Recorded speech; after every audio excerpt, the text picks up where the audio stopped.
This poem is called The Spring. Robins return from winter nests as spring winds blow warm over sun-bright seas of meadow flowers reaching upwards into blue. Jealous winter warns of spring as the violent time of changing, when rivers overflow their banks and mudslides ruin winter landscapes. Winter screams its great March winds that threaten cold and April snows, then fade as haunting echoes and morning frost melting in the rain. What resonates true is the voice of spring, from thawing brooks and greening mountains. Birds sing and flowers dance in brilliant colors with fragrant breezes. Calendars are turned a page to reveal the blossoms of May. Aries and Taurus begin their fight until overthrown by Gemini. Goaded by the ram and teased by the twins, the bull and poet resist their yokes of winter and fall and are moved only by passion and recent change. They wait with faith the return of their season, the lush hues of green and the warm light of May, when the poet writes of love and communion, and the bull mates as the world is reborn in spring. The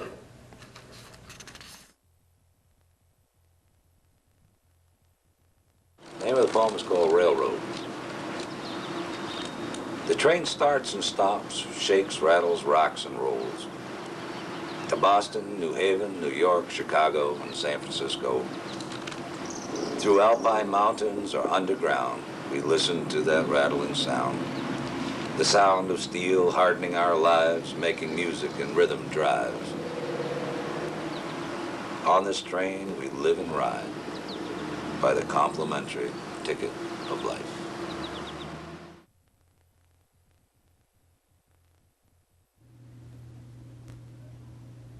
Are we still here,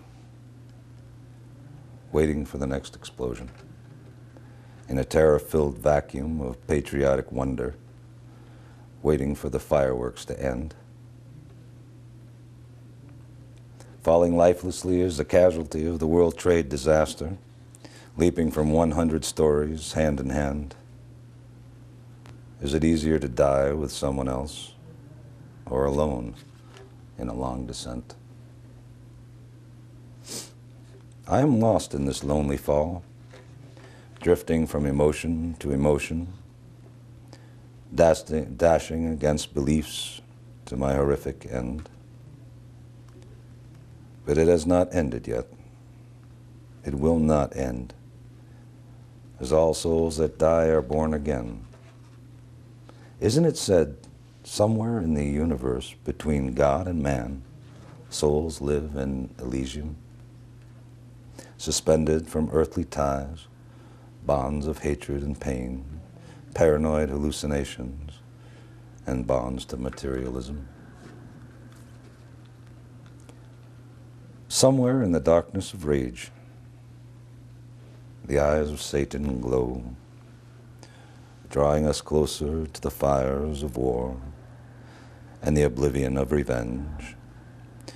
Far, far and further fall women and men into the abyss of sorrow and suffering, dashing downward in deceit, downward, dashing downward into despair. far, far and further down into the darkest realm, where the eyes of Satan glow with glee at the total madness of warring humanity. War caused by mad demons on suicide missions, flying into towers with American souls on the fire breath of fear. Mouths of coward cultists howling Allah in the darkest possession of spirit, attacking the American soul, empowering jet engines by the horror of lives strangled in death's hold. Feel and smell the devil's breath blow, attacking the towers of the financial world with hatred, fire, dust, and smoke. Hear the laments and songs of men and women and their prayers for the missing. Hear and feel the nightmare, ending the dream of reason and the loss of American innocence.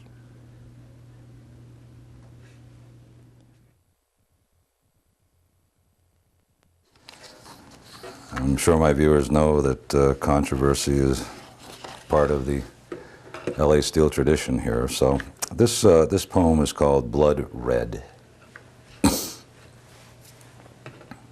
These are turbulent times of masterminds, plotting and waking dreams of revolution in a world at war, screams of adult victims and cluster-bombed children. Arabian nights lit up by fire as oil fields burn and pacifists ponder, imperialist powers negotiating oil rights disguised as liberators to plunder historic Eden. Freedom and liberty chased into flight, exiled with nomadic refugees, disguised as desperate women fleeing to Pakistan, Iran, and Jordan, where they will plot resistance and revenge. Blood-red streets of Baghdad, blood-red stains upon the souls of Muslims, blood-red stains upon the hands of an American president savoring blood-red wine with his meals in Washington. Blood-lusting demons of insatiable greed, brothers of the blood-red fraternity, join him at state feasts of blood-red meats and blood-red gravies, where they plot for power, money, chaos, corruption, world domination, genocide, deceit, war, and global destruction.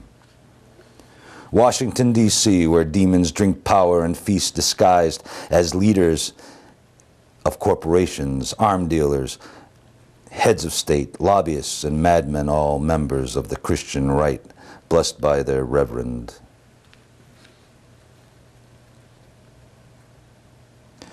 The Christian right blights the marbled halls of the Capitol as blood-lusting cultists revel at the murder of the sons of Saddam. Lunatic hypocrites sing the national anthem, praising the American Revolution as they smile in contempt at the angry voices of millions of patriotic Americans. Congressional power, mad cultists elected by Republicans and Democrats mirrored their corporate constituents, representing America's darkest ambitions: cowardice, contempt, greed, vice, corruption, racism, bloodlust, cruel ignorance, incompetence, and indifference. They allow the blood-red radio and television of the conservative media to control the nations with lies and propaganda, censorship and commercialism. Public relations firms are glutted by media pundits and politicians desperately seeking their service of public deception. Revolution, revolution, revolution, revolution. How loud must true patriots cry? Revolution, revolution, revolution, revolution, or the dream of America will die.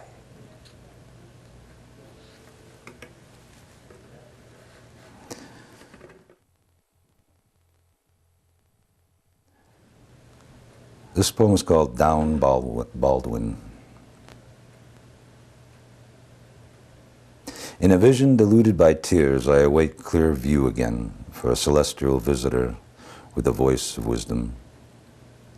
From the confines of an earthly prison in the cell of the mind, the voice recants its call, and I am lost again.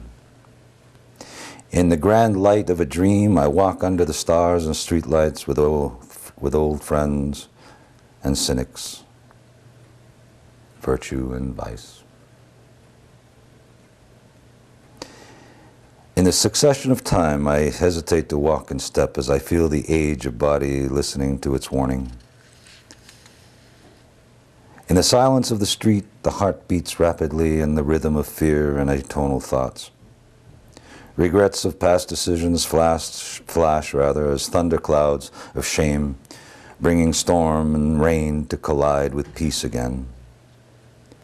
A simpleton sings, playing with notions of contentment as a dark shadow lurks in the doorway. He grasps the ball and jacks after hurling them into the air, then holds them tightly as I pass, taunting me with his grip on reality. I enter where future light is dim. A street light glows a hazy halo. As I walk down the street, strewn with losses and debris. Brown eyes begging as I walk past a door, long brown legs in fishnet stockings whispering their price, as Jesus smiles with his gold tooth and dangling cross, selling Maria in dime bags of paradise.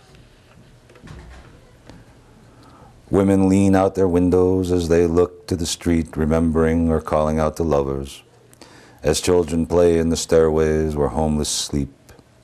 White men cruise the streets for a trick and a bag of weed. All-night diners close suddenly from window broken and police sirens. Ambulance arriving ruined any chance of a cup of coffee and a late-night snack. I move into the darkness as the remains of the night scratch at the door to be let out before dawn erases its nagging existence.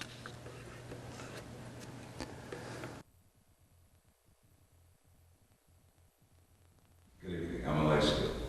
Tonight's show is a special program combining both poetry and dance. And the composition this evening is called The Love Dancers. I hope you enjoy it. Is your body as warm? Are your lips as soft? Is your need as mine?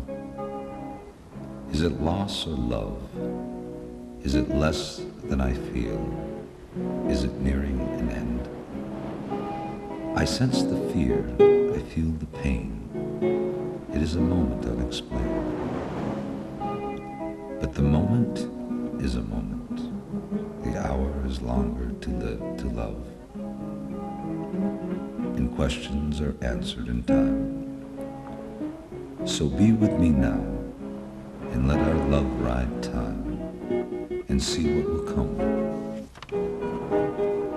In the unconscious myth of a secret heart, the ancient one rises again.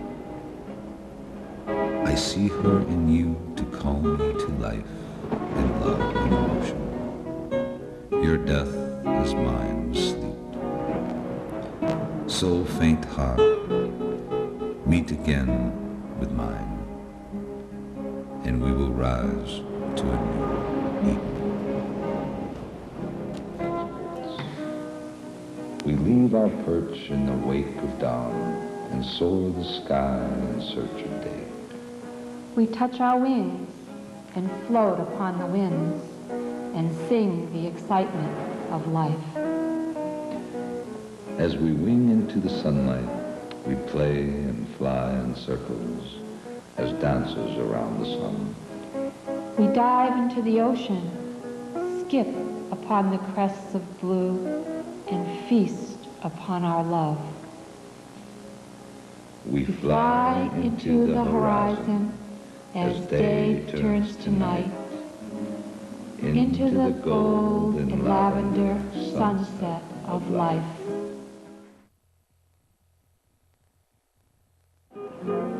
The refrain. Perhaps the world is against me, but so am I against the world. Perhaps I live in a dream, but you so validate me. In the world of insane sanity, we walk through the Sunday park. In your hate of him, I do not ask any longer of names. In my hate for many, I am much the same. So we exist in denial of pain, and walk and talk in and of our dreams. In the ending of a song, there is always the refrain. Good or bad or inane, there is always the refrain. I see a bird flying over me. I feel my soul rise with it. Perhaps it flies to New Orleans or to the Gulf of Mexico. There I feel may be my destiny. There I fly my soul. But in the loss of dreams, I sleep and make more. As I wake to you, I wonder what dream I'm in, or what song I'm singing, and what refrain will it end in. Absolution. Finally I said goodbye. It was at the beach, after New Year's. You might remember the day. The Sunday after New Year's Day. It was warm for January. I ran my fingers and toes through the sand where we sat, in the place, the very place where I fell in love with you. I put my hands and feet in the water, letting it thread through and around my toes and fingers. I threw myself on the sand, and I cried for you. I heard the gulls. They called your name. I heard it. I really heard it. Softly at first, and then louder and louder, until I couldn't stand it anymore, and I covered my ears with my hand. You were gone in the evening tide, crawling up upon the beach, pulling pieces out, whirling them, twirling them, and spitting them back.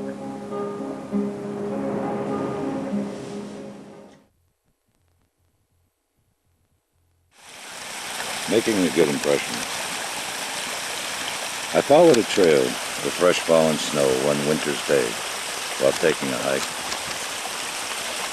It led me to a snowy brook, through a grove of cedar trees, around the perimeter of a ridge, into a sudden hidden gorge. I saw a raven perch high upon a snowy limb. The great spruce bowed low under the weight of the snow and him. We sat, he and I, intently watching each other, resting in the snow, he in the tree and me below. The wind was quiet. The brook babbled, the raven squawked as a twig snapped beneath my foot. He flew closer to me to get a better look. He noticed the apple I was eating, then squawked in hungry protest. I threw him half as he dove down fast and swooped it up in his beak, ascending back to the top of the tree. I began my walk again, to follow a fresh deer track. As I left, the crow followed while I trekked through the snow. I walked a while as he curiously followed. Then I came upon a fawn and doe, and graciously said hello. I waited politely for their reply. Then they left the trail into the woods to hide. I wrote my notes and began my return as the raven called goodbye and flew away. When I arrived home, there were no messages on the phone, and no mail had come that day. Though I lived in a town, there was no one around, not a neighbor or friend to share a word with. For the rest of that day, aside from the raven, the doe, and her fawn, I neither met nor spoke to anyone. I realized, though, all day, I'd been alone.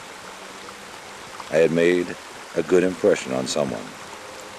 Not the crow, or the fawn, or the doe, but on the trail of fresh fallen snow.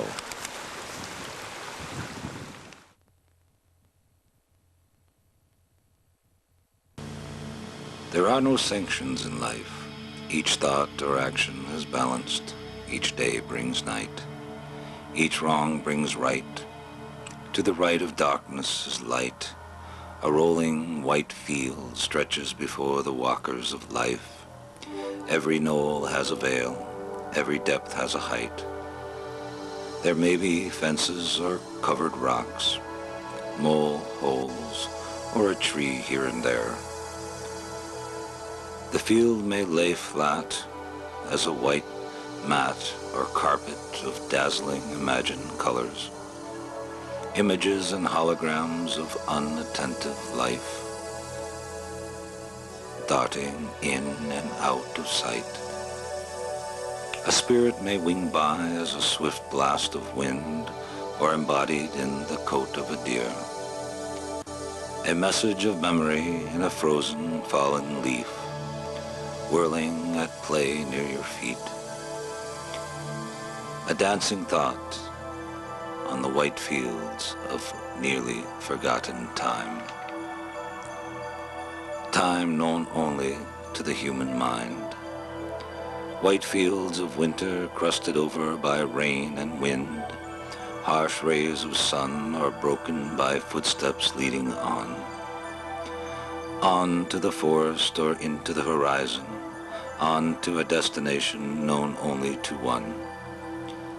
White fields of melancholy places hide blank expressions on white faces.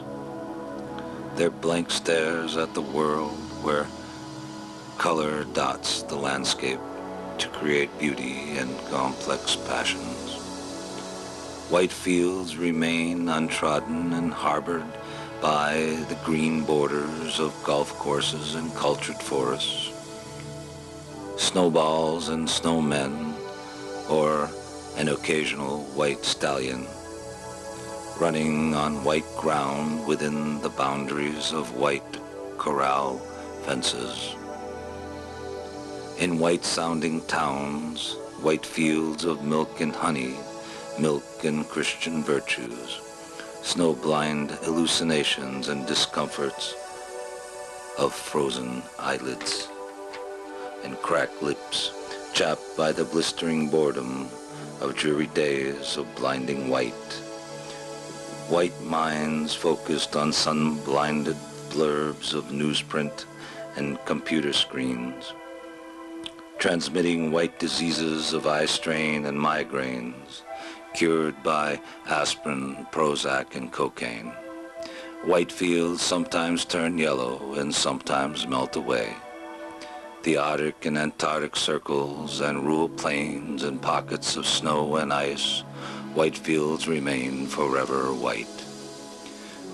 Though global warming may melt away layers of ancient ice caps and expose a colored history, white fields will remain white until the rains of change bring their floods to destroy, by seasons of anarchy, when the muddy colors of rivers overflowing their banks will forever change the once white landscape.